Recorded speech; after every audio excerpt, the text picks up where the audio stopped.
Hello!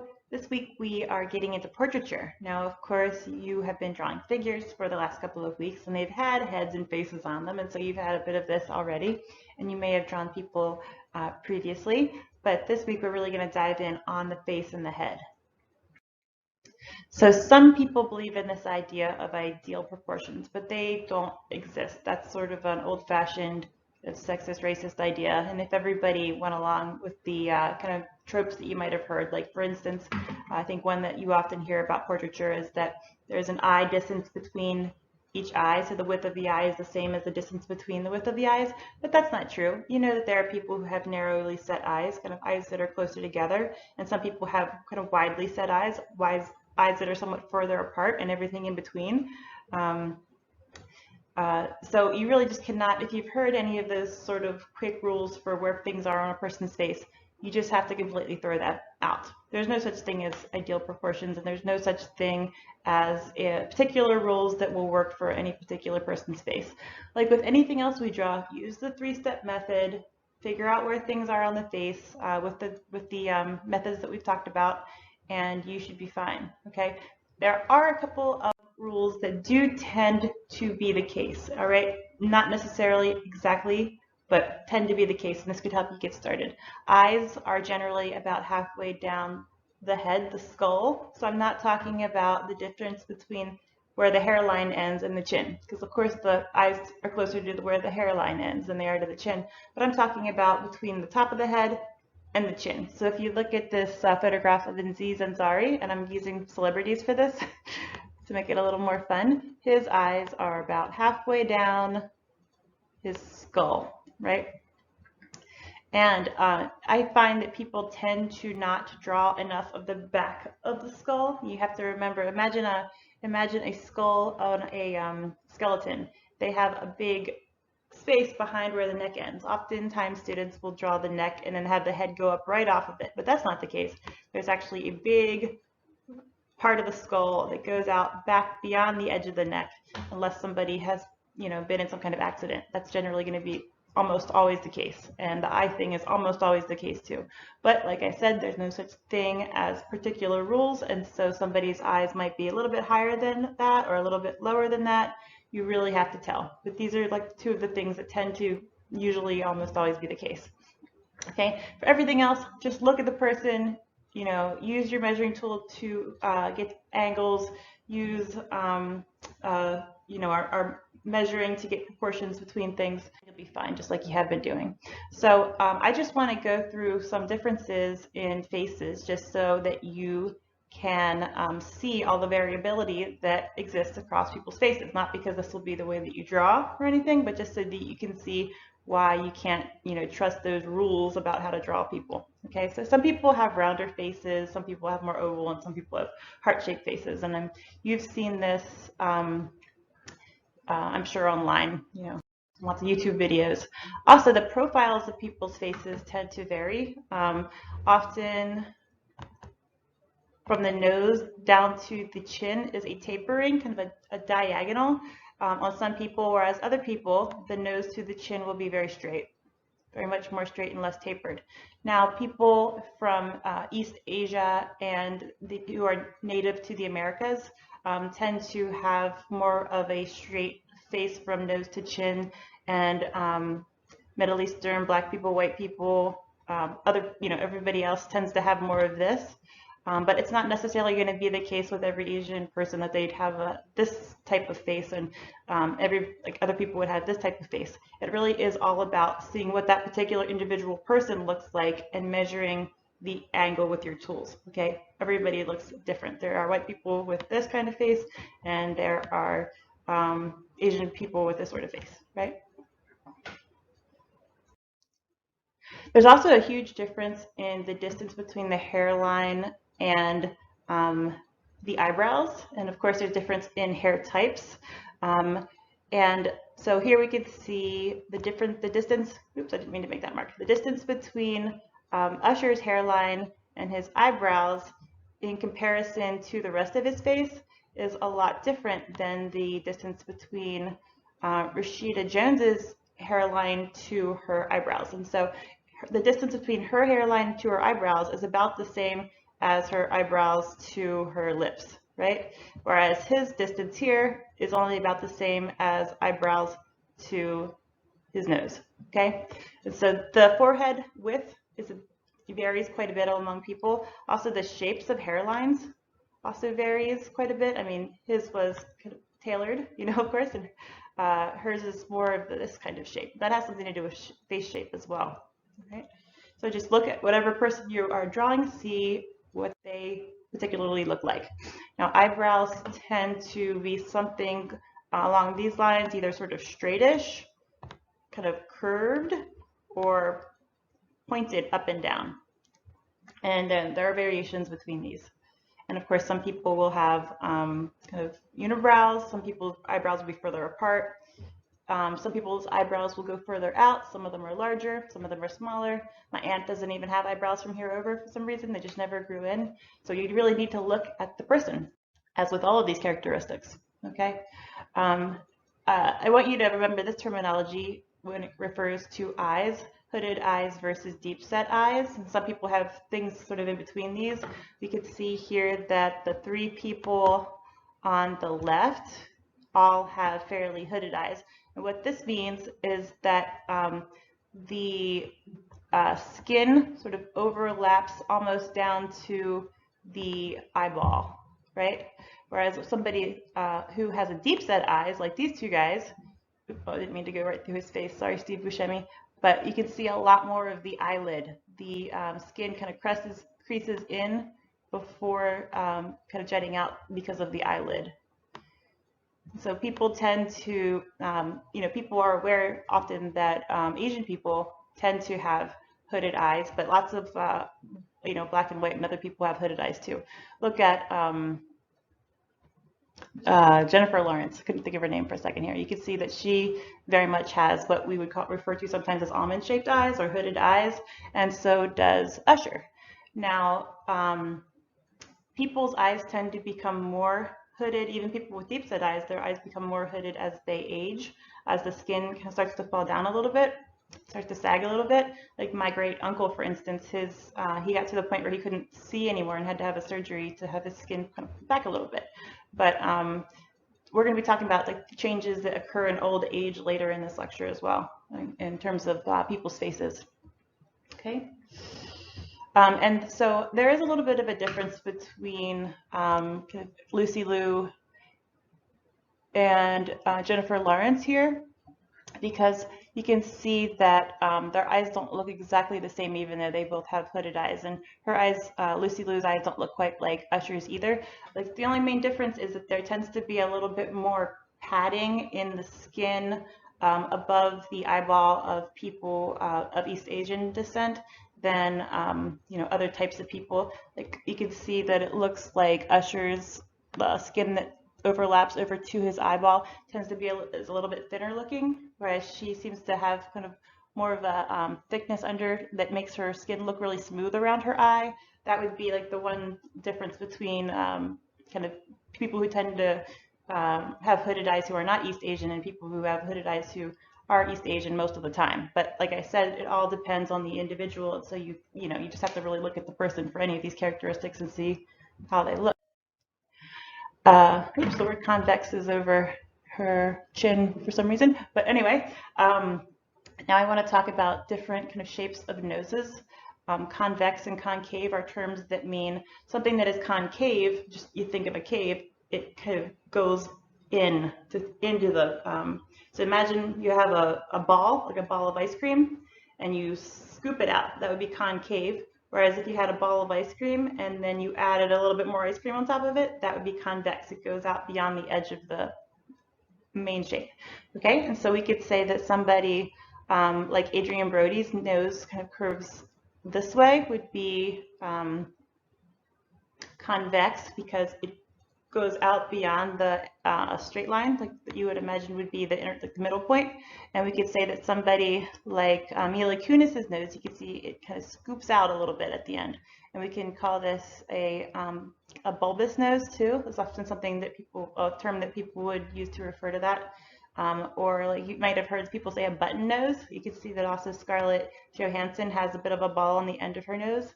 And so look to see what kind of nose shape the person that you're drawing has. Now, another big difference between people's noses, of course, one of them would be size, but another one would be the orientation of the nostrils. Some people's nostrils, like mine, are kind of very vertical. They go towards the tip. The holes are like slits towards the tip. And you can see that that would be the case with Adrian Brody. His nostrils come outwards, forwards towards the edge of his nose, and Emma Thompson. Whereas Aziz Ansari's nose is more, nostrils are horizontal. And Usher's nostrils are horizontal.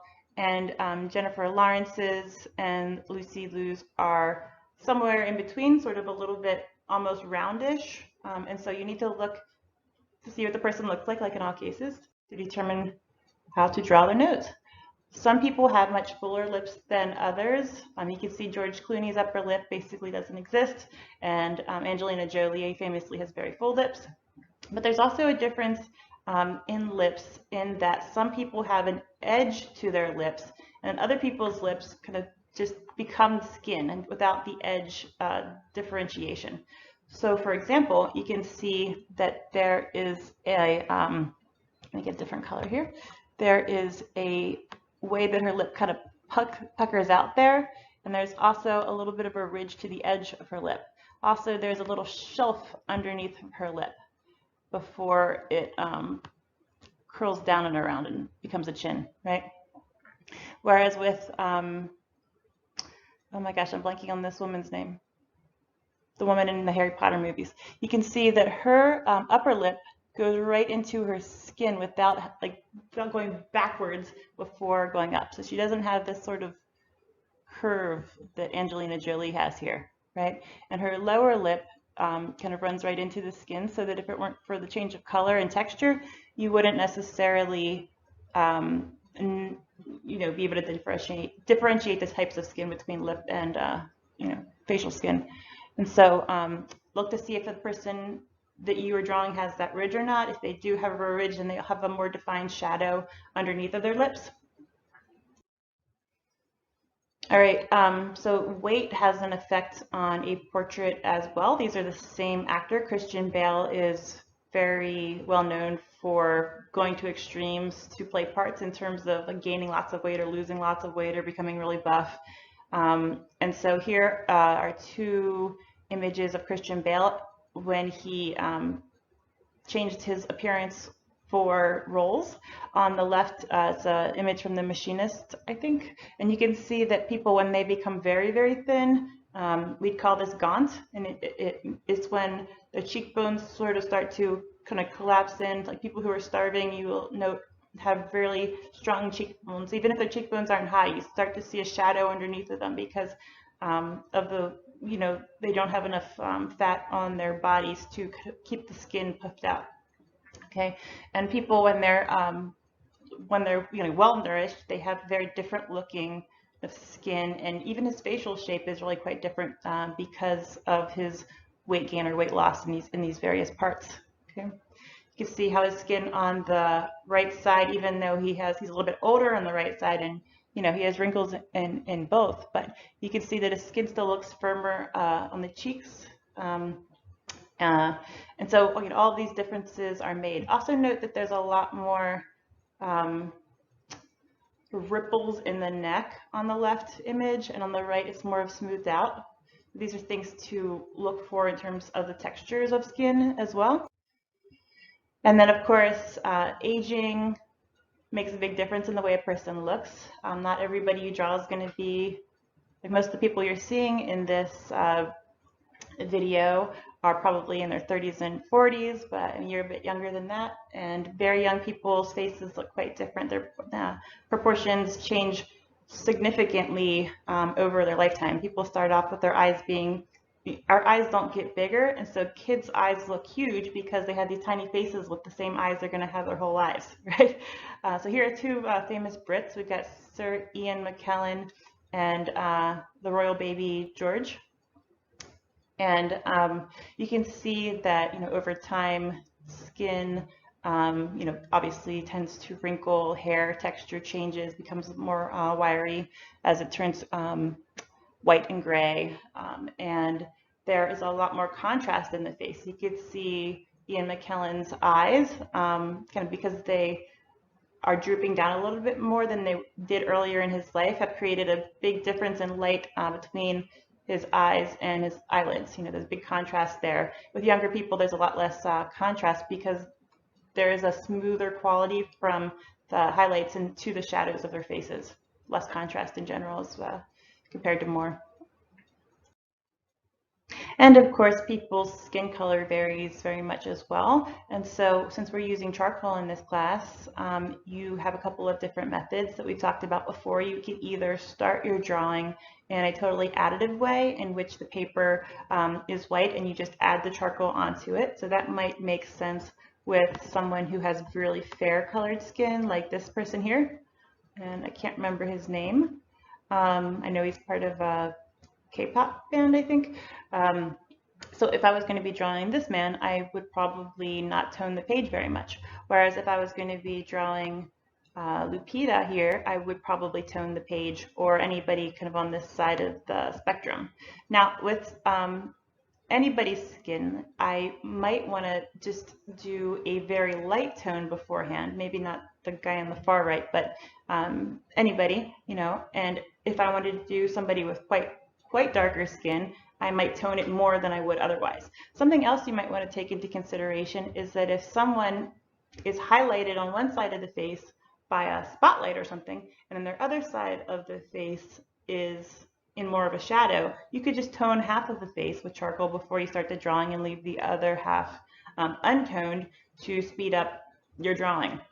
Okay, now we're using charcoal, so it is a black and white and gray medium, whereas if I were painting, then I'd have to take another aspect of color into account when doing a portrait of somebody, and that is the hue. The hue of a color is how warm or cool it is in terms of the color wheel. So things that are closer to orange, we would talk about as a warm hue.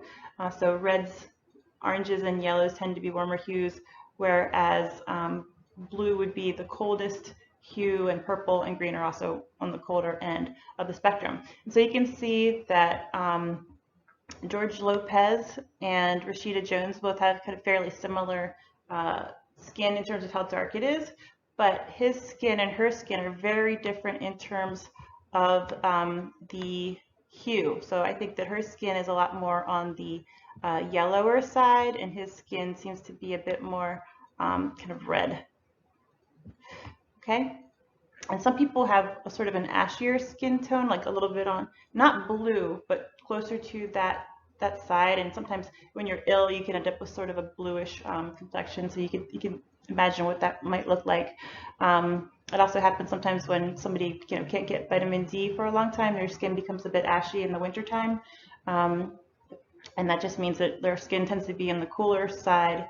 And I know you've heard about this idea of, well, if you follow fashion blogs and things, you've probably heard about their beauty blogs. You've heard about this idea of being your skin is a season, like a winter, a spring, a summer. This sort of relates to this idea of the hue of skin. Okay, so just take note of these things. And lastly, I just want to talk about other variations that you could see in a person that you're drawing. So if the person is wearing makeup, you need to take that into account in the drawing, of course, and draw what you see. This can be challenging sometimes with a person who's wearing quite a bit of eyeliner. Sometimes that could end up looking in a drawing like you've kind of just kind of overdone the eyelashes. And so the more detailed you get, the more clear in your drawing, the more clear it will be that you're drawing someone who's wearing eyeliner and not somebody who has a big kind of stripe there, So put those highlights in on the lashes, put those shadows in, and the more detailed you get, the clearer it will be that you're drawing a person with makeup on. Okay, other differentiations between, other kind of things that you could see in people's faces, perhaps, and maybe not, would be things like moles, dimples, and kind of broken features. and beards, facial hair. And so here we are looking at Javier Bardem. You could see here that his nose is a little bit broken. You can see the difference between these two nostrils. So he does have a bit of a variation in his face because of that injury. And so we have to, of course, you should draw people the way they look. Note that, take it into account. Don't assume that a nose is straight. Never make assumptions about the way anything looks. See how it actually looks. And I find that people have difficulty drawing facial hair. My main recommendation for that would be to put the kind of the shadow tone underneath of the hair first. And like for instance, his hair is white, so then I might go in and pull out the hairs on top of the shadow, because hairs cast shadows, of course, but then they stick out in front of the shadows generally. Okay, so since his beard is white, we would pull that out with an eraser probably. If a person had darker hair, then it might actually be a little bit easier to draw because it'll be closer to the shadow color. Okay, so now the demo. Today we'll be doing portraits. I just had my model, Sean, set a timer on his phone for 20 minutes. So if you are having a friend model for you, please give them a break every 20 minutes, because even if they're just sitting in a position like this, that's usually pretty comfortable, after about 20 minutes you get really stiff. So the model needs a break.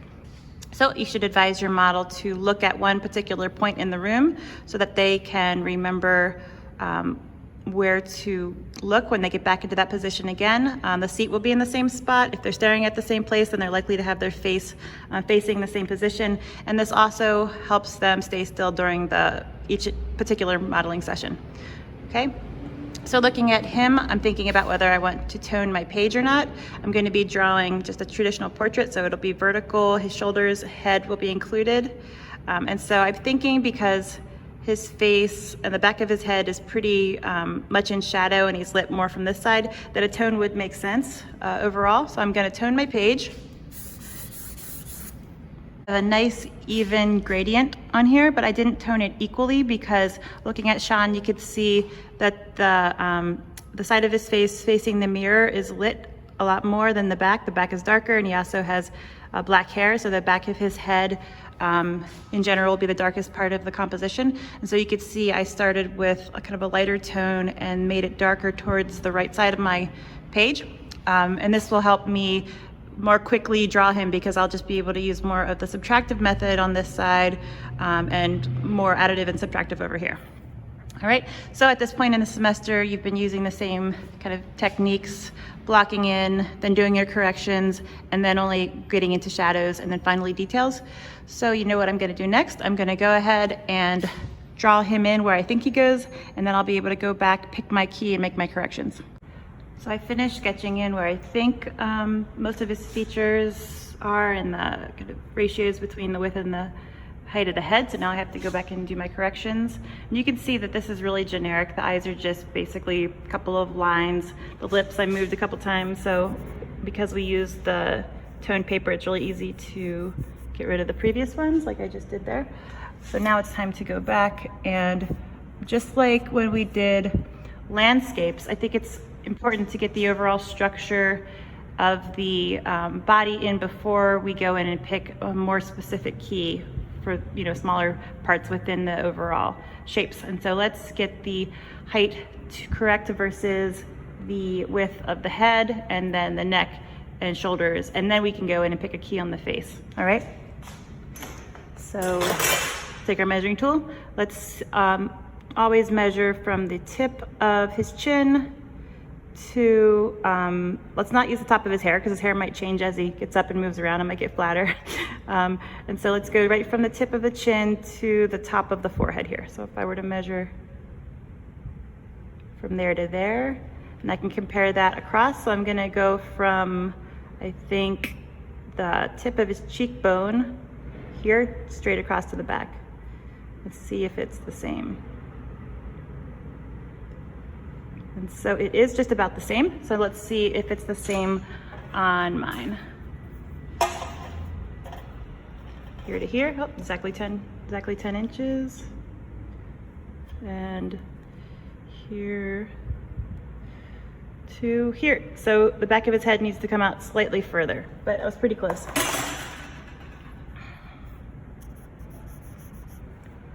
All right, so let's get the angles in here for the back of the hairline.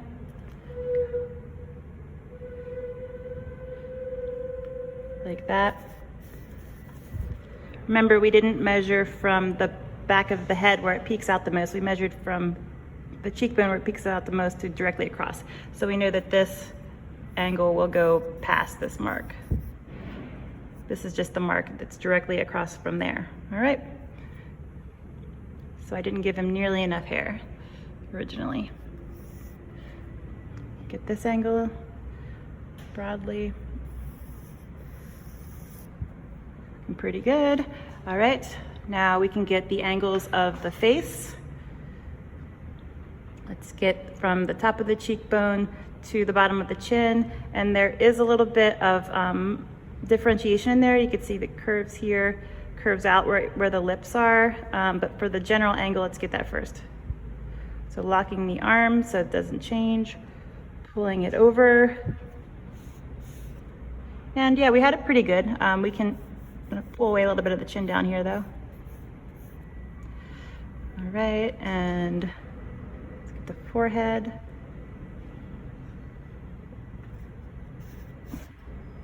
Pretty close. All right, now we've got the right size for the head. Let's see how many necks can fit into the width of that head. So let's go right from where his chin, underside of his chin, touches his neck, right where the dark and the light come together in that point, to straight across from it. Actually, let's go from there to this diagonal space across from it this way, the width of the neck. As long as we keep the angle the same, we can compare it over here. So we're talking about here to here. Let's compare that to the head. So we measured from here to there, and then, so it's not quite 2 necks create the width of the head. So let's see about here. We did it from that angle. 1,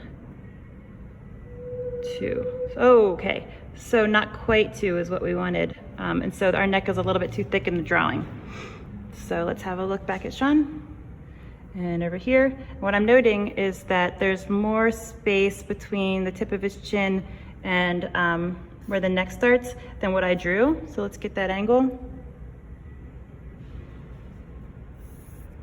Okay, so this is like what you've done with still lives, with landscapes. You've done this many times before. So I'm not gonna make you watch all of my corrections, but my main point here is that you want to get the overall structure in before you go into the face. So I'm going to get the structure of the body in and the head and the neck, and then I'll be back to do the key in the face. Right, the timer went off and Sean took a break. Now we're back into the drawing. At this point, I changed the structure of his shoulders to be more in proportion with the head. And once I had the angles of the outside of the head corrected, I realized that my features were in the wrong spot. So I haven't done any correcting on the features yet. I just moved them to where I think they probably are close to now.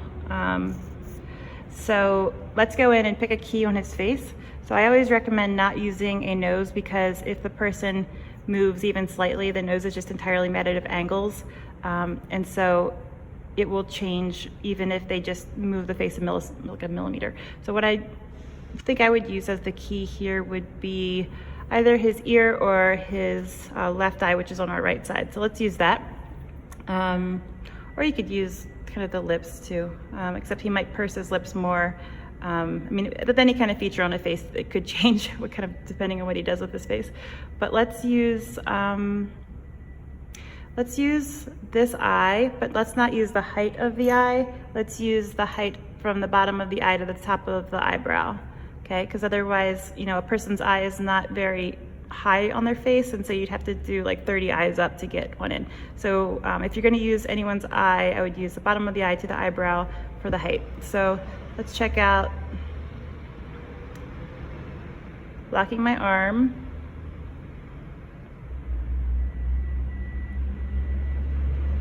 that eye goes to just before the first letter. So let's see if we have enough space between this eye and the next eye.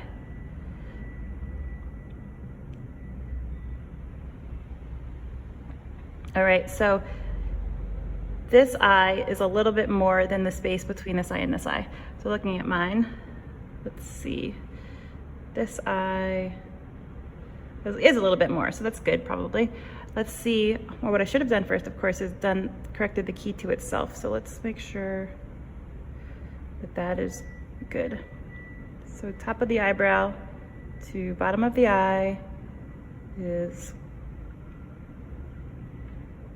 actually almost an eye across, not quite. So this is my eye, and almost an eye across, not quite.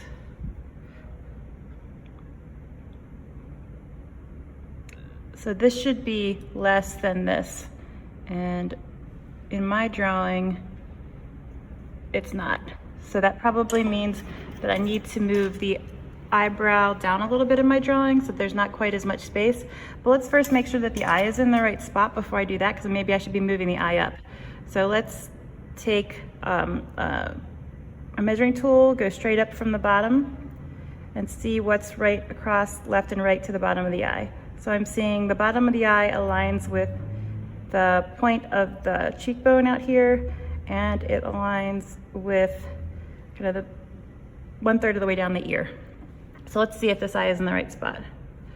I go straight up. It is right across from the cheekbone and about 1/3 of the way down the ear. So the eye is in the right spot, so that means that the eyebrow is a little bit too high on mine. So I'm gonna move my eyebrow down. And I'm looking at him while I do this, but I'm pointing the camera at the drawing. Remember, you should always be looking at the thing that you're drawing or the person that you're drawing while you're drawing it or them. All right, I'm gonna keep making corrections and I'll be back in a minute. So I wanna note that we're seeing him from a 3/4 angle. So this eye is significantly smaller than this eye. And this eye, let's get close so you can see it a little bit more easily. This eye, you're not seeing like an almond shape like you would see an eye from the front. You are seeing this eye more that way. This eye is cut off halfway, so you're almost seeing it like a triangle. So I'll draw kind of a exaggerated version of what I'm talking about over here. So you can see the edge of his eyeball actually. And then his lids overlap his eyeball like this. Kind of in this eye, whereas the other eye, it's more like you're seeing him almost more from the front. So you would see the entirety of his eye and it's not cut off partway through, like it would be if you're seeing him from 3/4, right? So you are seeing him from 3/4, but you're seeing this eye is closer to you, and that's why you're able to see more of the whole thing. And so be sure to mark that in your drawings as well. Foreshortening, I just measured his right eye compared to his left eye, and it is only about let's see again, it's very small compared to the other eye. So about one of these is 1.5 of these. So let's see if it's right on my drawing. I don't think it is. Nope, they're pretty equivalent in my drawing. So that means that this eye, because this eye is corrected, we need to make sure that this eye is smaller. And so I need to make it about 1/3 smaller, so it should end here. And that might mean I need to shift the nose over. Noses are one of the more difficult things to draw because they're just a collection of angles and the angles curve in on each other. And so looking at his nose, I had it a little bit in the wrong spot. I had it over here, and I can tell that it should be more close to his eye, particularly now that we moved the eye in, because there's only a tiny bit of space between his eye and the bridge of his nose. So instead of measuring, I'm just gonna say, okay, just a tiny bit of space, put it there. Then it doesn't have to be a difficult measurement every time. Now you can see that his nose kind of curls kind of around in a curve, and then it curls back around before it gets into the forehead to go the other direction. And so we need to get that in the drawing But let's start by just getting the general overall angle of the nose after we figure out if it's in the right place in space. And so if we go straight across either direction, his nose hits the same spot as the bottom of his ear and the middle of this curve. So we got in the middle of the curve. Let's see if it also hits the bottom of the ear. Yep, so the bottom of the nose is in the right spot in terms of its height. Let's see if it ends in the right spots vertically. So let's pull this over right till we hit the nose. And the nose is so close to this part of the, where his skin curves after the cheekbone. So let's see that. And it's hard to tell because it's such a similar color to the skin behind it. But if we get in close, you can see that it is almost right touching this. So it probably needs to come over a little bit further. And if we go straight up from the edge of the nose, we hit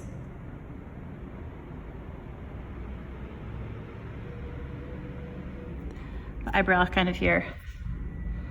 So if we pull it down, oh, it needs to be over even further. So like maybe there. There's just a tiny bit of space.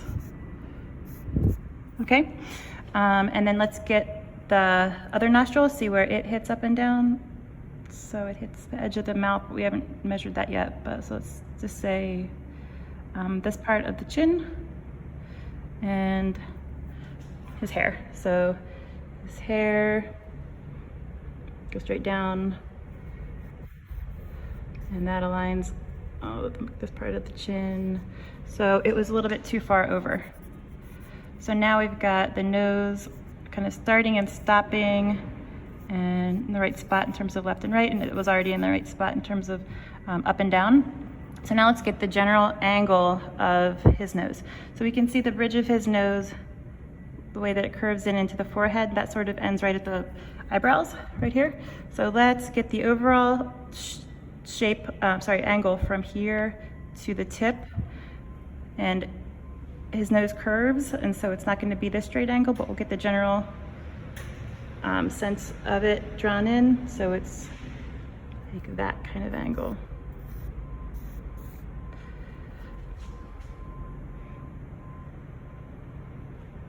Lock in the arm.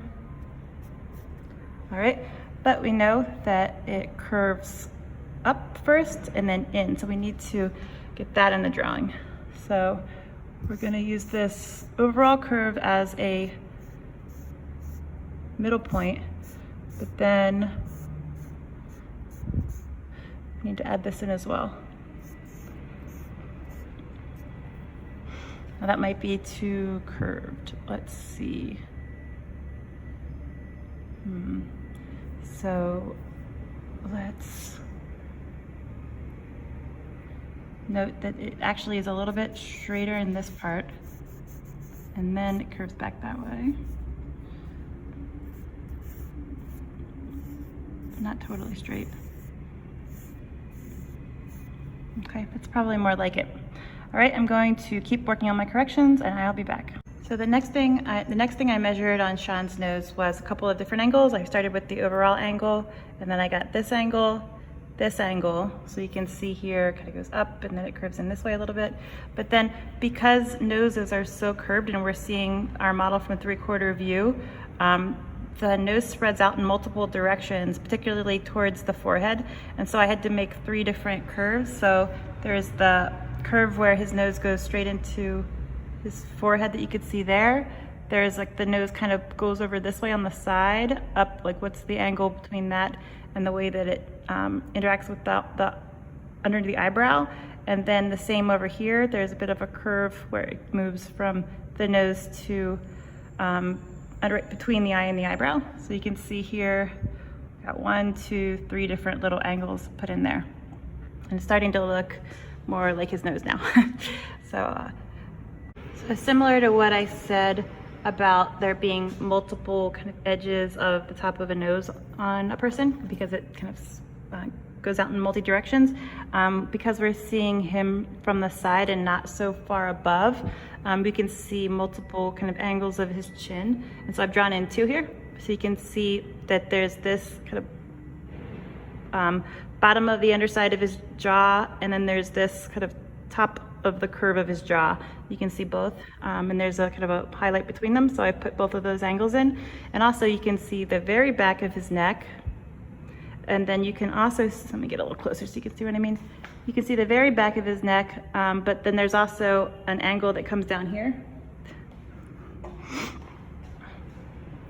And so I put those both in here. Here's the very back of the neck, and this is the angle that overlaps the hair and cuts off our vision of the hair right there, okay? So now I've gone ahead and corrected all the facial features against each other and gotten the ear in the right spot. So the angles are all pretty good. And at this point, I'm ready to go in and start doing shadows. So looking at, actually I should probably get the eyes a little bit more defined first. So I'll do that and then be right back. All right, at this point, I think I have most things or almost everything in the right spot. But the problem is, of course, that I was drawing kind of edges of things that are actually really highlighted. So now that I'm going in to shade, I'm gonna have to kind of get rid of all these outlines because his nose is nearly the same color as the skin, the bridge of his nose, as the skin on the cheek behind him. And so just because something